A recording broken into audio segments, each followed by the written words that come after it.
Welcome back to a new chapter. We finally want to tackle differentiation of maps between Rn and Rm, as I've announced previously already a few times. So formally the title of the chapter is Differentiation in Several Real Variables. So we have several entries and we cannot just directly take derivatives as we used to do, so we need to find a new framework to construct these. Just as a remark in the beginning of this chapter, so I will restrict to maps between subsets of Rn and Rm. Many of the constructions I'm doing now, I could generalize to normed vector spaces, or sometimes I need to assume Banach spaces for certain issues. But so I could do them in a much more general framework and use kind of methods from linear algebra we used before and about Banach spaces and so on a bit I've introduced to really find, to generalize this. But I want to keep things rather simple because you're just learning this, so I just want to throw everything at you. But we just restrict to the setting of Rn, where which is the most common of course in many situations in physics. You've probably already seen things like partial derivatives and so on in your theoretical physics course. These notions will pop up here and will really introduce a formal and rigorous framework for these derivatives that you might have already seen there and computed there.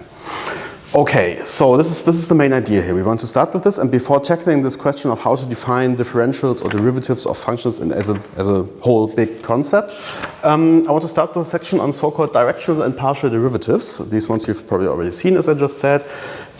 So this is kind of a notion, a preliminary notion. That's just the first idea of how to differentiate functions in several variables.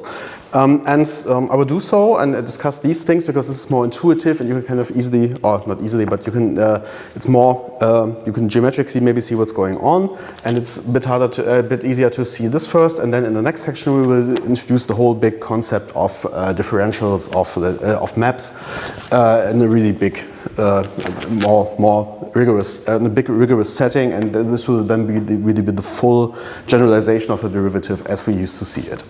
Now, before we start, I have just recorded this here. So this is basically the definition of differentiability from Mathematics 1. There we've studied in maps from I, where I is just some interval to the real numbers, or we have also used the complex numbers, but this is not relevant here. Map from the interval to the real, from an interval to the real numbers is differentiable in the point I if the following quotient exists, which was then called the derivative, or a differential quotient is the name of this construction here. We take the fraction here f of a plus h minus f of a and divide this by h, and then let h go to 0. And we've seen the idea is kind of that this really gives us the slope of the tangent line to the graph of the function in that point. So this was kind of the geometric idea behind this, and we saw this kind of as a linear approximation. That was the big thing that I wanted to imprint in your minds. Now, this is kind of a number that we can compute here, and this is of course some very elementary construction, but as soon as we have several variables, this doesn't work anymore, because assume now f wouldn't be defined on an interval, but on some subset of r to the n. Now, then we would have, we could already fix a point A in Rn, but then h would somehow go to 0, and we have defined limits for functions in Rn previously, in the previous chapter. But, for example, this doesn't make any sense. We cannot divide by h anymore. Here, h is just some number, so we can divide this here. So, if we were in Rn, h would be some vector in Rn going to 0, but we cannot divide by a vector. This makes no sense. This is just, not well defined. Okay, so we cannot immediately take the full generalization of this. But there is one certain setting where we can generalize this slightly to higher dimensions. Namely, if we still assume that this is an interval, but this is not r, but r to the m, for some number m. Because if we see it like this, so we could also write this as 1 over h times this difference. And this difference we could also interpret, if we are in Rm, as a difference of vectors. And of course, we have seen enough about vector spaces so far to know that, especially in Rm, we can just take the difference of two vectors and so on. And again, as I already said, we could also use just generally normed vector spaces here. The same construction I will carry out then would also work, but I will not carry this out in this course. You might learn about this in Math 3. I don't know what precisely will be the topics there. But And technically, so h, if we would have something from the interval to Rn, h would still be a real number, so this construction would make sense, this expression would be well defined if I would write this as 1 over h times the vector, so scale multiplication of a vector by a scalar. So let's generalize this. So we need to develop a framework for maps from the interval to Rn, and I will just start by introducing some terminology and then straight ahead the derivative of such a map. Now, assume we have I as an interval, m is just some natural number, and f is now a map from I to R to the m. Okay, A, if f is continuous, then f is called a curve in Rm, or sometimes also a path in Rm. So if you imagine just geometrically that, for example, if we're in three-dimensional space, so m equals 3, we have 3 coordinate axes here, so this would be x1, x2, x3, here's the origin in this space, and so some curve would just be a continuous map, so this would be just some map which is kind of going around here in this three-dimensional space, maybe going around that back and coming up here and just going on. So this might be something like this, so just some connected curve here in somewhere in three-dimensional space. Okay, so that's just the big main idea. So this might be anything, but this is what this would look like, a graph of this. Now, oh, wrong chalk. Now, for differentiability, so we will now do just that and generalize this construction here just line by line basically, and say f is differentiable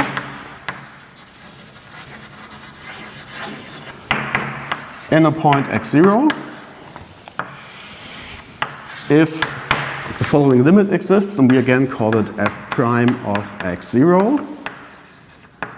Now this is a limit as h goes to 0 of f of x0, of 1 over h, this is a number, times, and now there's a vector, f of x0 plus h minus f of x0. Okay, there's one more thing I need to discuss here, namely the limit.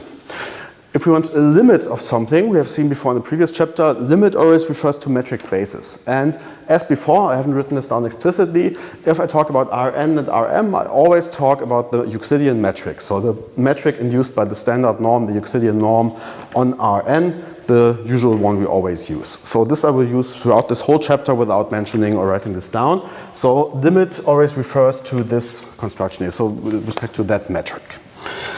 Okay, so it's differentiable if this exists. So this exists in Rm. It's a map to Rm. So this is an element of Rm. What's inside the limit here? So this is that, and f prime of x0 is then, as in a one-dimensional case, is the derivative or sometimes it gets a different name, or tangent vector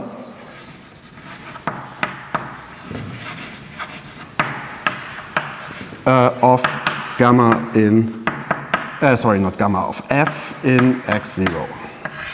Okay, so in this picture here, if I would take the derivative there and assume this is all, this wouldn't be differentiable here, but assume these would wind around nicely. So assume we would have at some point here, we would have a vector, which would be kind of the vector pointing in the direction where the curve is currently going. So this would be the tangent vector here.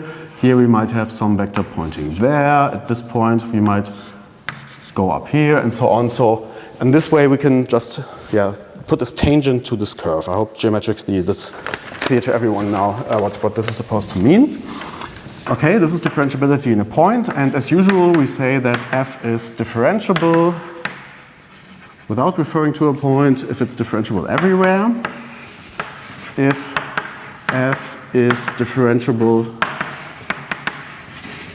in x0 for every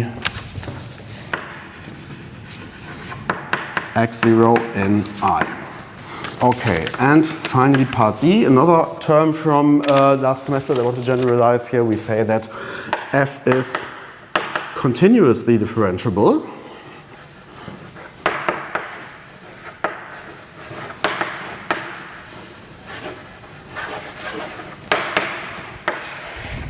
if f is differentiable, and we can now view the derivative as a map again, because again for every point we get a tangent vector, so f prime is now a map from the interval to Rm if this map is continuous. Again with respect to the Euclidean metric, this continuous. Okay, this is a continuously differentiable function, so the function is differentiable, the derivative is continuous.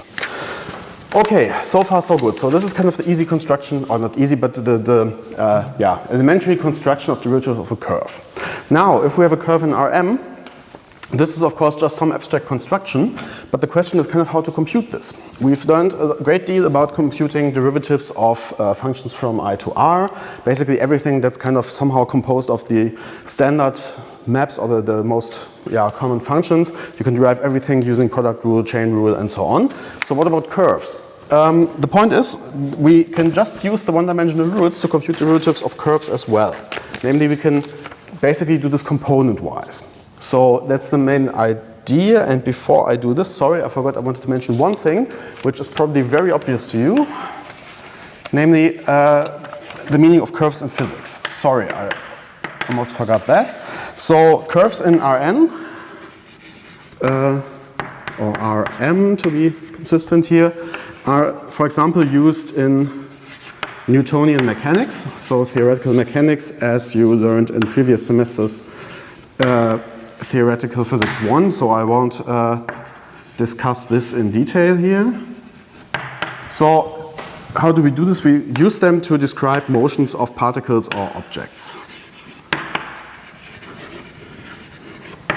Of particles or objects. So just to be a bit more formal, if gamma is some curve from an interval to Rm, then we just view the variable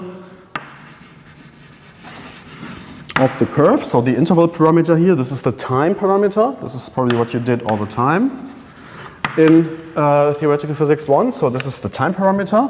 Then gamma of t0 is just the position of the object at, so position of the object or the particle at t0, at this time t0, and the derivative also has a meaning. The derivative, if it's differentiable of course, at t0, this just describes the velocity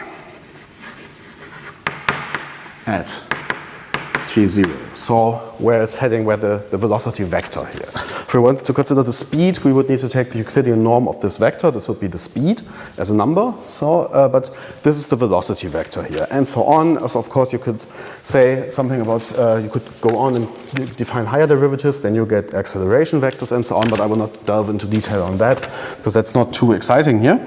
So instead, now let's take a look at, kind of, as I said before, how to compute derivatives of curves. Now for this, probably need more space for this theorem. So the good news is it's nothing new. So we can basically compute derivatives of curves without difficulties. Namely, if I is an interval, m in n, f is a map from I to Rm. And assume now that we can consider the different components of the curve. So f is of the form f1 to fm, where each fi is a map from the interval to R for all I between 1 and m. Okay, then If we consider these components individually, we can just check these are just functions from an interval to R. This is what we know, this is what we can differentiate, and the good news is differentiability of the whole thing, of f, is the same as differentiability of all components. Similarly as we saw for continuity and so on, so the good news is there is no use. So f is differentiable in a point A in the interval if and only if fi is differentiable in A, in the sense of mathematics 1, for all I between 1 and m. Okay, this is not too hard to see, but let me give you a proof of this, and I will be a bit sloppy towards the end, but you will get the idea there. So, assume that we have some h, so we have to take we want to study the differential quotients, of course, but for this, let's first study these expressions of which we take the limit without taking a limit, but just taking some number h.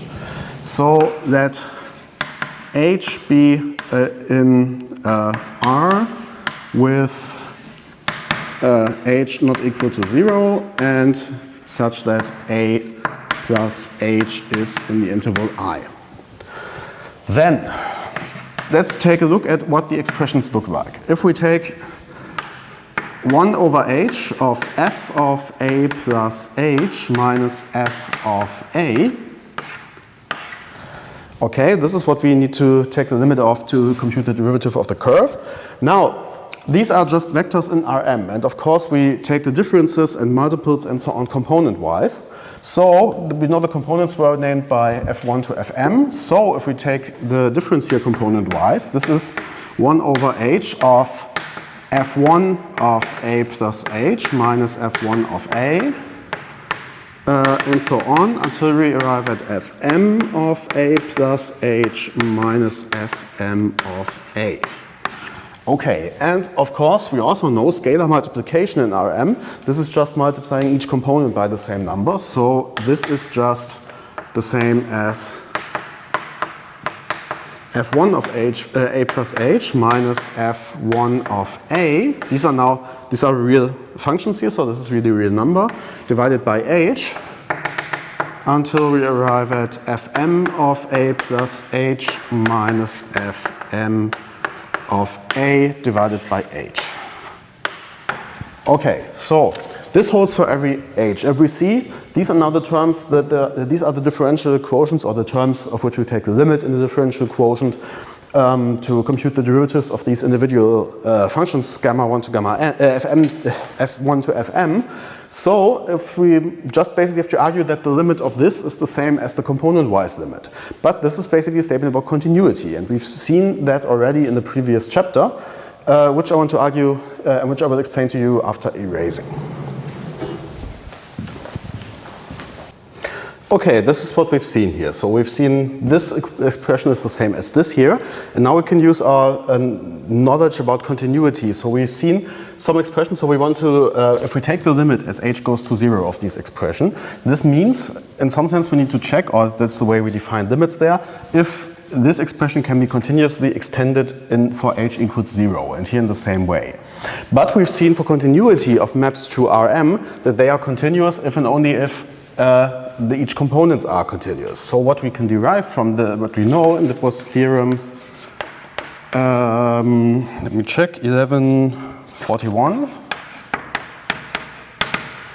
This left-hand side, so this 1 over h times f of a plus h minus f of a has the limit, or has some limit, which I will now call b from b1 to bm in as h goes to 0, which I use the shorthand notation here, if and only if each of these here goes to the corresponding component of b. So f1 of a plus h minus fi of a plus h minus fi of a divided by h has the limit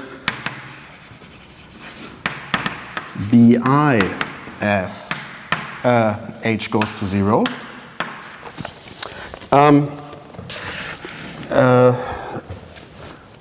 Yes, I think I've just noticed I forgot something in statement, but anyway, so this is, but basically this shows now differentiability.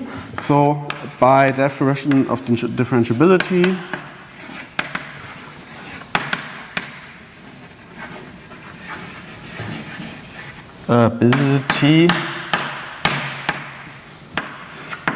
this shows the claim, and I forgot a part of the claim.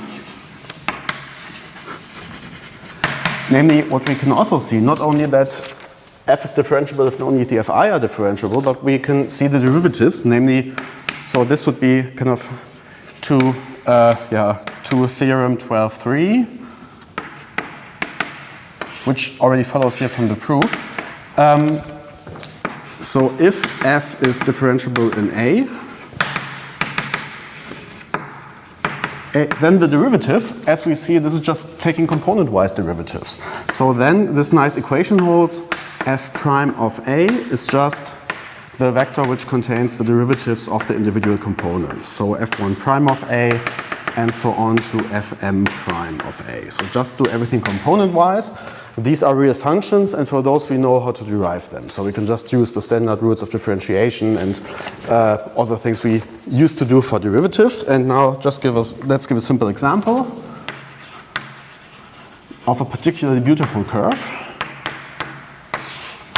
So consider gamma, which is defined on all of R going to R3, so a curve in three-dimensional space. Gamma of t is cosine of 2 pi t, sine of 2 pi t, and in the third component it's just t.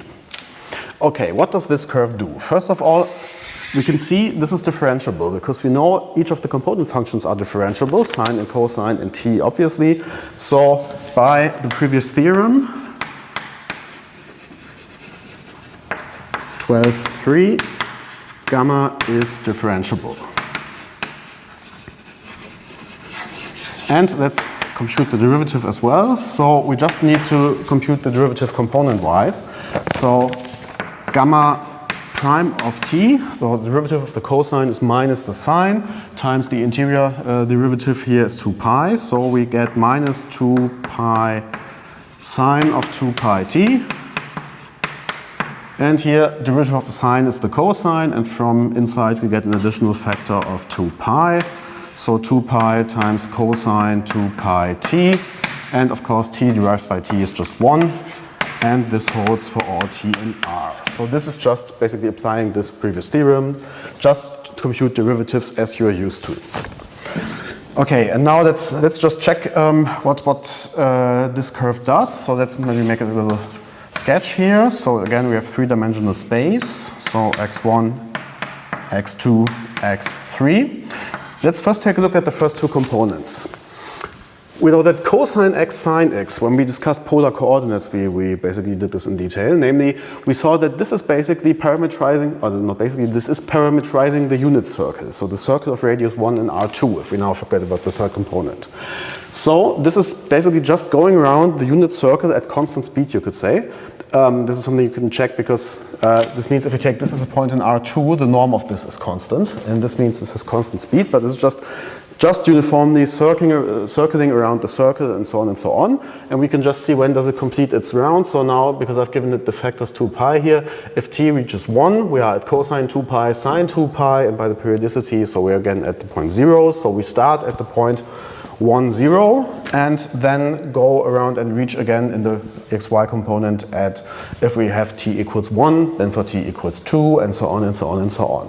So what happens with the third component? We see, so this is in the first two, it's just circling around. So if we would just ignore the third axis and just project everything onto the first and second coordinate, it would just circle in this plane here, in the x1, x2 plane. But the third component is just slowly increasing with t, but just steadily increasing with t. So it's just becoming bigger. So as we walk our way around the circle, the third component is then increasing. And so if we start here, would be the point, for example, if this is here 1 on that axis, this point here would be gamma of 0. So we would now circle around counterclockwise, and this would mean that meanwhile we go into the third direction here, so we slowly increase. So this would just, this was badly drawn. I need a moment. Cut. Yeah, sorry about that, didn't get much better, but this is a curve which is kind of slowly spiraling and so over the unit circle in the x1, x2 plane, it's just spiraling its way up and up and up and up, or down and down and down if you let t go to minus infinity, so to say. So we always land on top of this point, namely this is gamma of 1, and we've completed this first round if we're at gamma of 0. We land here again if we're at gamma of 1, and another round, then here we're at gamma of 2, and so on, and so on, and so on, and so on. Okay, so this is the idea of what this curve does, and such a curve is called a helical line in R3. Okay, just so much for that. Now, as I've said, we cannot just take the construction here for derivatives of curves and go now to functions which are defined in several variables. So the idea is now the following.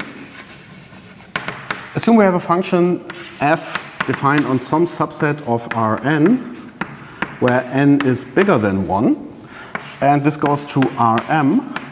So we cannot differentiate this upon first sight, so upon just taking this. But the idea is we do not study f defined on this whole set U, but study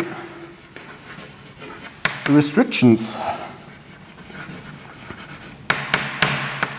of f, of such a map f, to some line which goes through a certain point, to lines going through a point.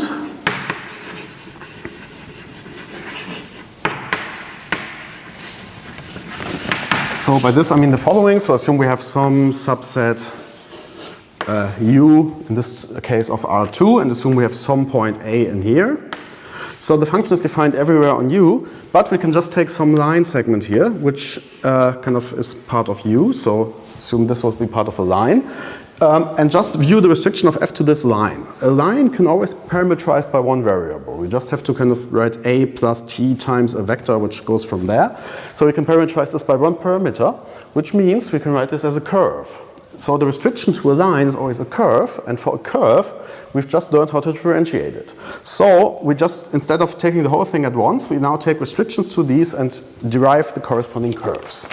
So take derivative or derivatives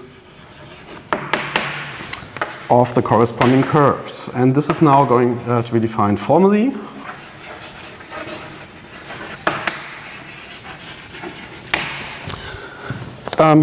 Namely, definition 12.5. So assume this time we have some numbers m and n in M. Assume we have a subset U of Rn which is open. And here, technically, I would always have to say open in Rn, because I always have to specify which space I'm in. But I would just say always in this chapter open. For if I take a subset of Rn, it's open when it's open in Rn. So with respect to the metric of Rn, the Euclidean metric here. So we have an open subset, and this is where we will also need some properties of open sets, as we shall see soon. And we have a map going from U to Rm. So we further want to consider derivatives in a point. So we take A in U, and as I just said, we want to restrict to a line, which we can always determine by taking some vector which is on that line, so which we have to add to A to get an element of this line here. So oops, maybe let me draw it here. So if we have some vector here which kind of points in the line, we know that all points on the line up to adding A are just multiples of that vector. So if this is called V, we just have to fix that notion here. Namely, if we take A in U and take some vector pointing in a direction, and to have a direction we just need a vector in Rn which is obviously non-zero, because otherwise there's no point in direction. And now the idea is we let epsilon be so small that the following holds. that a plus t times the vector, of course the vector itself might be very big, so for example in this picture v might be so long that it's really already outside of u, but we just want epsilon to be so small that small multiples of v added to a are inside the set, so that a plus t times v is in u for all t in minus epsilon epsilon. And now one crucial thing that's probably hard to see, I mean in principle it's not clear why such epsilon should exist. If we would have u to be some arbitrary subset of Rn, for example, if u was itself a line, so assume u is only some horizontal line maybe, and the vector is pointing out of that line, this wouldn't be well defined. But such an epsilon exists because u is open. Here is the crucial point for where we need openness. So one of the crucial points where we need openness. So openness means we have some space around, in all directions around our point, which is still in u. And so this means in this small neighborhood, so in this nice little ball around epsilon, we can, around a, we can find some epsilon such that there is some small line segment which is contained in that ball and thereby contained in u. So I won't formally prove this, but the openness here ensures that some epsilon like this exists. Okay, so we have some epsilon and we have this t parameter, so small multiples of the vectors added to a, we're still inside of u. Then we can define the corresponding curve, namely if the curve gv from minus epsilon epsilon to Rm, gv of t is just, so we want to restrict f, and we want to consider it on that line that we just studied, and this line is then given by a plus tv. So by this condition, by this choice of epsilon, this is well defined, so we can evaluate f at these values. If this curve is differentiable in 0,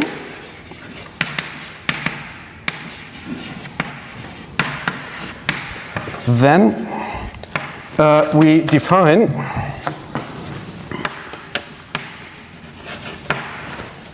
the derivative of this gv in 0, which is of course nothing, if we just write this explicitly, nothing but limit of, sorry, a little mistake.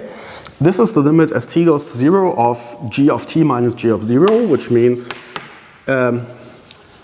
f of a plus tv minus f of a, which is g of 0, multiplied with 1 over h. Okay, this here, and this is then denoted by delta. This is, oh yeah, this is not really a delta, so I apologize to my Greek listeners. This is often called delta, but this is, I don't even know if this symbol has a name, so sometimes you also call it partial.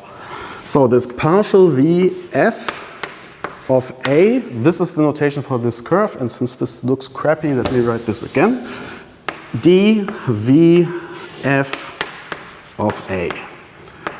So this is what we call it. So this is the derivative of f when we restrict to that direction, and this is why we call this, so then we put in and call dvf of a. This is now as an object, just a vector in Rm. The directional derivative of f, so directional derivative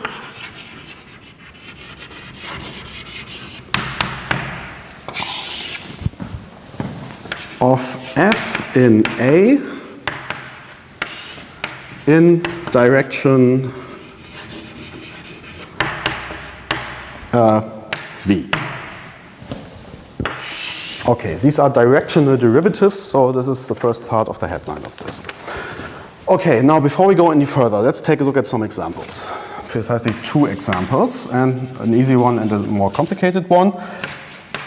So example 12.6, let's look at a very, very simple function, namely we take a look at f from R2 to R, f of x1, x2 is just x1 squared plus x2 squared. Very, very simple. Sorry again, seems I can't do computations anymore. So we have some function here, and let's assume we want to take the directional derivative in some direction at some point. So we take a point, which is now in coordinates, so a in coordinates a1, a2. And we take a direction, v, which is v1, v2, and they are both in R2. So since the domain here is the whole R2, we don't need to make any restrictions on A. So now we need to compute this here, this expression. So let's first fix some value of t and compute this here, the right-hand side without taking this multiple here and the limit and so on. Just do a first elementary computation. Now, we need f of a plus tv minus f of a. And now if we insert the definitions of the points, this means we have f of a1 plus t v1, a2 plus t v2 minus f of a1, a2. And now we just need to insert the definition of f here. This is, so a1 plus t v1 squared plus a2 plus t v2 squared minus, and now here we have a1 squared minus a2 squared. Here we can use now the standard formulas for computing squares of sums. This is the same as a1 squared plus 2t a1 v1 plus t squared v1 squared. Here we have a2 squared plus 2t a2 v2 plus t squared v2 squared and minus a1 squared minus a2 squared. So we see some summands cancel each other out. This one cancels with this one and this one cancels with this one. The remaining ones I will discuss after erasing. So this is what we've shown, the difference is given by that, and we just reorder these terms a bit to bring a bit more order into this. Namely, I will order this by powers of t for reasons that you will see in a second. So we have 2t times a1 v1 plus a2 v2 plus t squared v1 squared plus v2 squared. So this is what this expression gives. But this already tells us everything we need to know to compute the directional derivative. Namely, delta v of f of at a is now, by definition, the limit as t goes to 0. And here, since it's a one-dimensional function, we can again write this as a fraction. So f of 8 plus tv minus f of a divided by t. And now if we insert these results here, so this is now, here we quotient out 1t, so this is just the limit of t goes to 0 of 2a1 v1 plus 2a2 v2, and here we also quotient out 1t, so this is t times v1 squared plus v2 squared, and this might now look complicated, but we just need to take a look at this and see it as something expression in the variable t and see what happens if t goes to 0. This is of course constant, there is no t in there, so this just remains as it is. And here, if t goes to 0, t times something, this also goes to 0. So this is just 2a1 v1 plus 2a2 v2. So this is the directional derivative of this map in the point A in direction v1, v2. So yes, this shows the directional derivative, and in particular, this shows that all directional derivatives exist, which does not need to be the case. So directional derivatives exist. Okay, so this is a clear observation, but this is worth noting because, as we will see now, there are really examples when we can compute directional derivatives for some vectors, while for others this limit is not well defined. Namely, take a function that we've already discussed when we talked about continuity, f from R2 to R, which is defined case-wise, namely f of x1, y1, x1, x2, is given by either it's x1 times x2 divided by x1 squared plus x2 squared, and 0, so this in everywhere. So if x1, x2 is not the origin, so then this is well defined, and by 0 if x1, x2 equals the origin. Okay, now we want to compute directional derivatives of this, and as you might already guess, we want to compute them at the origin. So if this is 0, 0. Okay, so we take two different vectors and two very simple ones, namely put v to be the canonical basis vector 1, 0, and w to be 1, 1. So we want to ask, what are the directional derivatives dvf in 0, 0 and dw f in 0, 0. And we do this straight away with the definition. So dvf of in 0, 0. So this is the limit as t goes to 0 of f of, so 0, 0 plus tv. So yeah, let me maybe do this once very explicitly. Plus t times v minus f of 0, 0 divided by t. And so, of course, this here is just t times 1, 0. So this first expression is just f of t comma 0. Now, f of 0, 0 is by definition 0, so we can just forget about that. So we just have to take this limit here. And if we take a look at f of t 0, if the second component is 0, then in this expression we always get that the numerator is 0, so the whole term is 0. So this is the limit as t goes to 0 of 0 over t.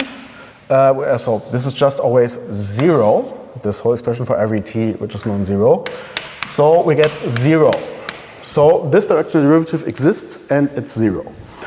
Now for the other one, dw f of 0, 0.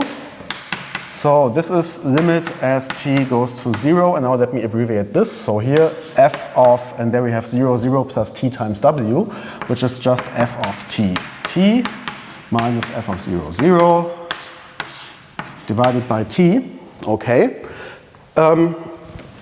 But what's that? This is, so f of 0, 0, again, this is just 0. This expression can be computed. Just insert this into the expression, into the definition of f. So we get 1 over t times f of tt, which is t squared, divided by t squared plus t squared. So if we take a look at this, this is just 1 over 2. So this is the same as the limit of 1 over 2t, because this t in front is still there. And this is, of course, not well defined, because this expression explodes as t goes to 0. So this does not exist.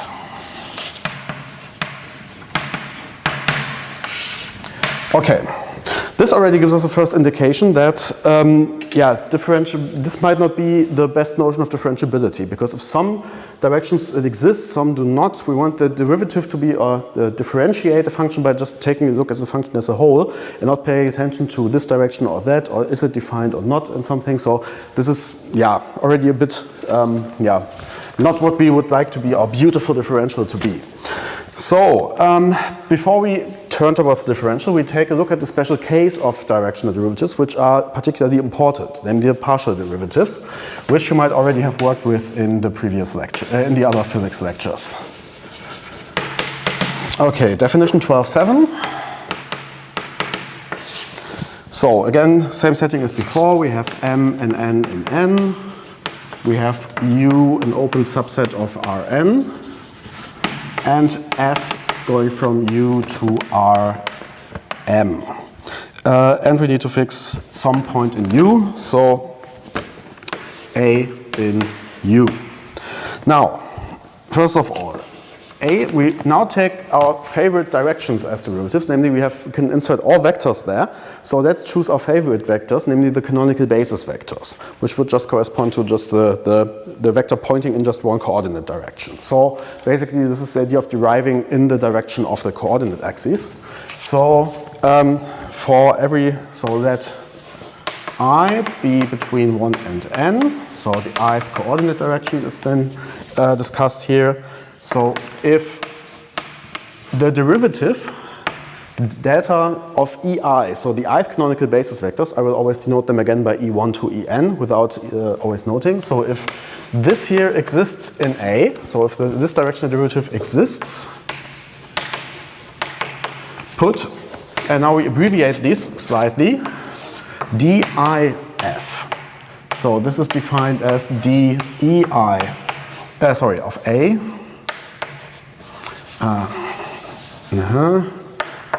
Sorry, DIF of A is defined as the directional derivative DEIF of A. So this is the new notation here. And this is what's called the partial derivative. So, and call it the ith partial derivative.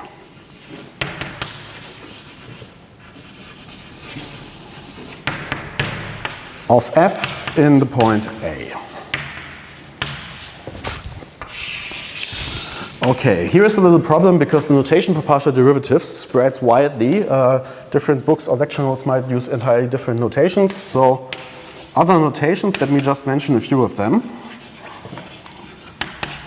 So you can either DEI and denote this by DXI.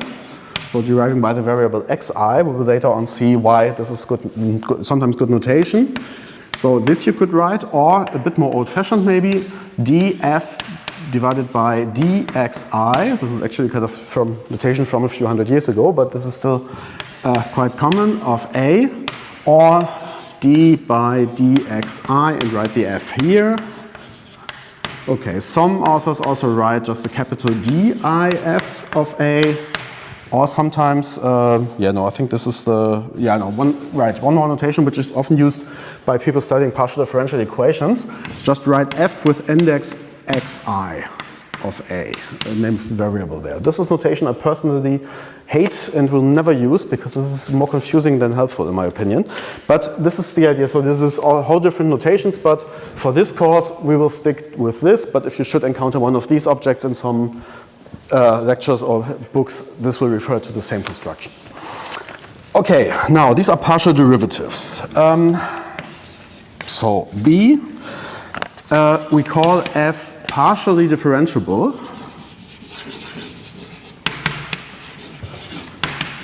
Differentiable in A if all the partial derivative exists in A. So if DIF of A exists for each I in 1 to n. Okay, so this is partial differentiable at the point H, and guess what's coming now? We call f partially differentiable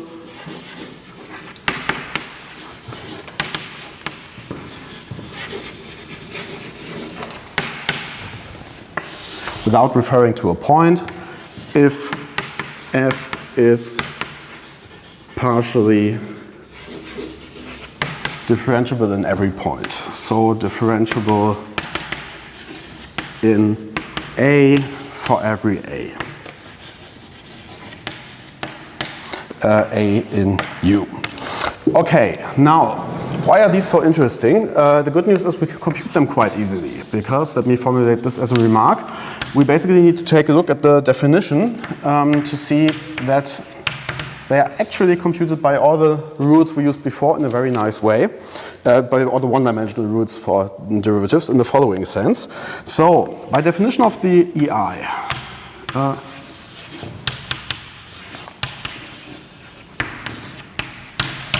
so what are the partial derivatives? So DIF of A, I'm using the same notions f and a and so on as in the definition. So what is that? This is by definition of the directional derivatives. This is limit as t goes to 0 of f of a plus t times the vector ei minus f of a divided by, this might be a vector, I'm sorry about that, 1 over t times f of a plus t ei minus f of a. Okay, But now, if we write A in coordinates as A1 to AN, what does this mean if we write this in coordinates? This just the vector EI is just 1 in the ith component, 0 everywhere else. So if you write this down, you just add here A plus T, so T times 1 is added in the ith component and nothing happens in the other ones. So explicitly, this is limit as T goes to 0 of 1 over T, and now we have f of A1 to AI minus 1, and now in the ith component we have AI plus T. The rest is just as it is, AI plus 1 to AN minus f of A1 to AN, of course. But what you can see from this is that the only change that's happening is in this component here. So it turns out this is easy to compute, namely in the following way. So if we fix all the other components except for AI, so with B is just defined to be the vector A1 to AI minus 1 and AI plus 1 to AN, so with the ith component removed, so this fixed. This is now an element of Rn minus 1 fixed. And we just need to find, we need to consider the map GB, which goes now in a small interval around this parameter AI. So let's say AI minus delta, AI plus delta, for some small delta, which is sufficiently small, to Rm. Namely, GB of x is just defined as f of A1 to AI minus 1 x, AI plus 1 to AN. So if we take a look at this map and take a look at this expression there, so with this the case, we get that dIf of A is by definition just the limit of t goes to 0 of GB of AI plus t minus GB of AI of t. And this is now, just by construction or by definition of derivatives, again, this is, 1 over t times this, since this might be a vector there. Sorry about that. This is by definition of derivatives of curves, just the derivative of GB in AI. So this might look unnecessarily complicated, but this contains the main idea of how to form partial derivatives. Namely, we can just consider, if we take the ith partial derivative, we just consider all the other variables as fixed and just derive the expression by the ith variable. So we just have an expression of several variables and just take all of them, view them as constants, and just use our standard rules of differentiation to derive by the remaining variable. Let me erase and then I will give you an example of that.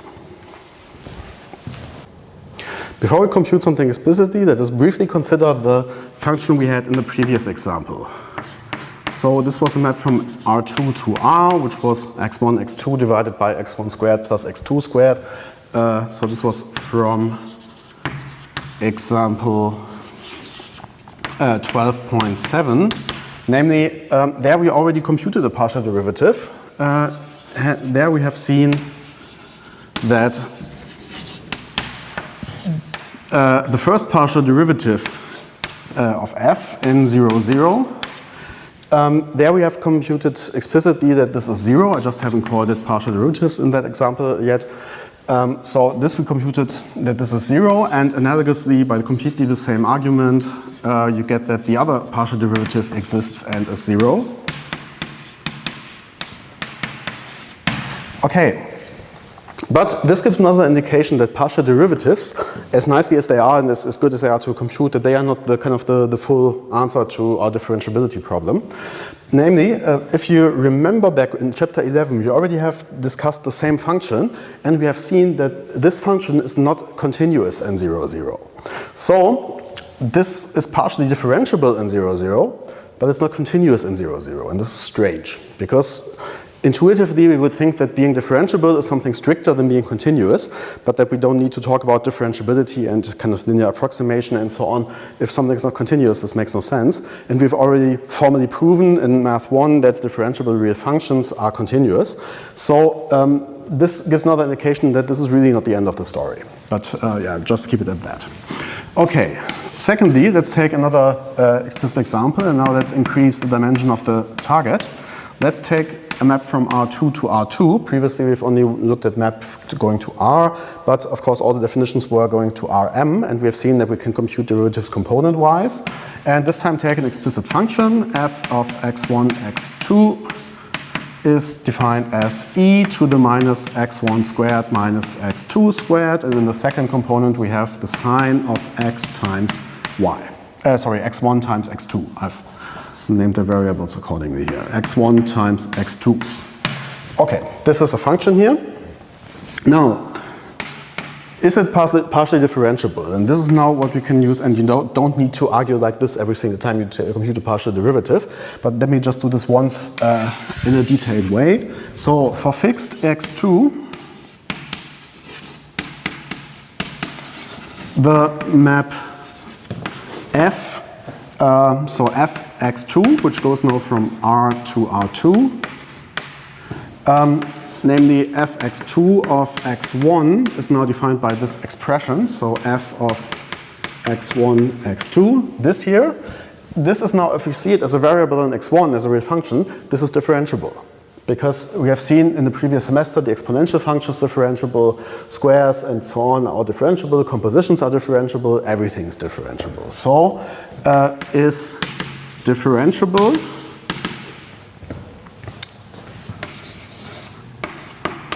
hence we can compute the derivatives, so d1, the partial derivative, f at a point x1, x2, simply as we did, namely by just computing component-wise. And so this time, if we compute data 1, we just consider the second variable as a constant and derive by the first variable x1. So here we have two components, and we have learned about derivatives of curves that we can derive component-wise. And since this is only a derivative of a curve, we do just that. So this here derived by x1.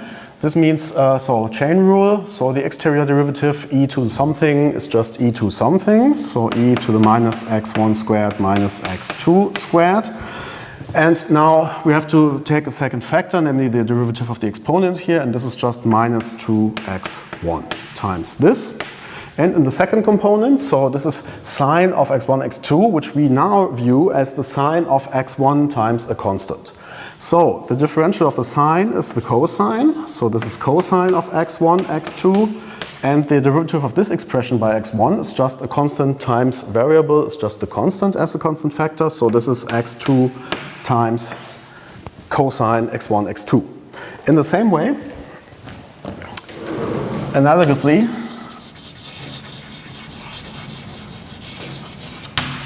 we get that the second partial derivative here is, and this is now with just the rules of x1, x2 exchanged, and if you take a look at these functions, they are given in such a way that they kind of really, the roles of the variables just flip. So in the same way, we get d2f in x1, x2 is, so in the first component, we now have minus 2x2 as the derivative of the exponent times e to the minus x1 squared plus x2 squared. And secondly, there we have x1 times the cosine of x1, x2. So all these functions exist, all these derivatives exist. So this means f is partially differentiable. The point was arbitrary, so it's really partially differentiable in every point. Okay, so much for that. This is all I want to say about directional and partial derivatives for now, and you will also get plenty of opportunities to compute partial derivatives in what's to come in these, so in the next exercise sheets and in the next lectures. So we have already seen, so that was here, everything's going well, everything is nicely behaving well, we have partial derivatives and so on, so everything looks as we would expect. But we could have some uglier functions like this one, where we really have a discontinuity, although the derivatives are there well defined. So we need to take a closer look, and we need to formulate a new refined notion of differentiability. And this is now, we don't want to just consider curves and so on, because here everything we did was based on derivatives of curves. Curves means we never consider the whole f at once, but we only consider f restricted to some line. We can do this for all possible lines and do this individually, everything nice and smoothly. But this is not the whole picture, so we do not discuss at the whole or consider the whole function at the same time. And it turns out this is precisely what we need to do. And to formalize this, we will now generalize another viewpoint of derivatives, namely, as I had tried to hammer into your brain, the derivative, the concept of derivation is the same as linear approximation of functions. That's the idea there. And this is now the viewpoint, because now we have made sense of the word linear. We have studied a lot of linear algebra. We know the concept of a linear map now, which we didn't in Math 1. So we will now use this concept of linear maps to approximate some arbitrary maps from Rn to Rm by linear maps. And this is what we will discuss in detail in the next section, where we will finally see the big picture and see what the differential of a map shall be. See you in the next section.